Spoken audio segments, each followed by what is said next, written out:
कथा सुरू होते वक्रतुंड, ज्याला सगळे प्रेमानं वॅकी म्हणतात, आणि त्याची बायको भक्ती यांच्यावर. त्यांनी भक्तीच्या पालकांच्या विरोधात जाऊन लग्न केलं आहे. वॅकी हा एक कलाकार आहे, पण त्याचं काम अजून व्यावसायिक यश मिळवू शकलेलं नाही. या गोष्टीला 10 वर्ष झाली, पण अजूनही त्यांच्या संसाराला मूल झालेलं नाही. भक्तीला वॅकीच्या मावशीकडून कळतं की वॅकीच्या वडिलांनी नवस केला होता की जर त्यांचं मूल स्वस्थ जन्माला आलं तर ते त्या मुलाला गणपतीपुढे नग्न अवस्थेत नेणार. मात्र वॅकीच्या पालकांचा मृत्यू झाल्यामुळे हा नवस पूर्ण झाला नाही. भक्ती वॅकीला विनवणी करते की त्याने हा नवस पूर्ण करावा आणि नग्न अवस्थेत गणपतीपुळ्याला जावं. मात्र वॅकी या गोष्टीला साफ नकार देतो.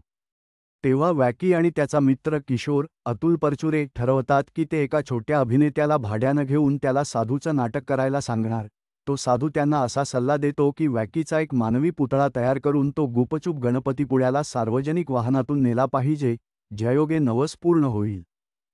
वॅकी आणि किशोर हे दोघं एक पुतळा बनवतात, जो वॅकीसारखाच दिसत असतो, आणि त्याला रात्री राज्य परिवहनाच्या बसमध्ये गणपतीपुळ्याला पाठवायचं ठरवतात. त्यांनी हा पुतळा बसमध्ये ठेवून त्यांचा पुढचा प्रवास सुरू होतो. मात्र त्यांना हे माहीत नसतं की त्यांचं बसमधून निघाल्यानंतर रात्री एक आंतरराष्ट्रीय स्मगलर बाबू कालिया, जो नुकताच तुरुंगातून पळून गेला आहे, त्याने 80 कोटींची हिरे चोरून ते या पुतळ्याच्या खोलीत लपवले आहेत. प्रवासादरम्यान बसमध्ये अनेक हास्यकारक प्रसंग घडतात. मध्ये वॅकी, भक्ती आणि इतर प्रवाशांचा एक गोंधळ सुरू होतो. बसचा कंडक्टर लालू आणि ड्रायव्हर प्रसाद यांच्यासोबत प्रवाशांचं वेगवेगळ्या विषयांवर बोलणं आणि वागणं विनोदाचा माहोल तयार करतं.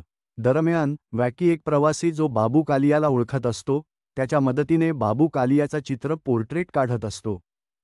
गणपतीपुळ्याला पोचल्यावर पोलीस बसला घेरतात कारण त्यांना माहिती मिळते की बाबू कालिया बसने गणपतीपुळ्यातून दुबईला पळण्याच्या तयारीत आहे.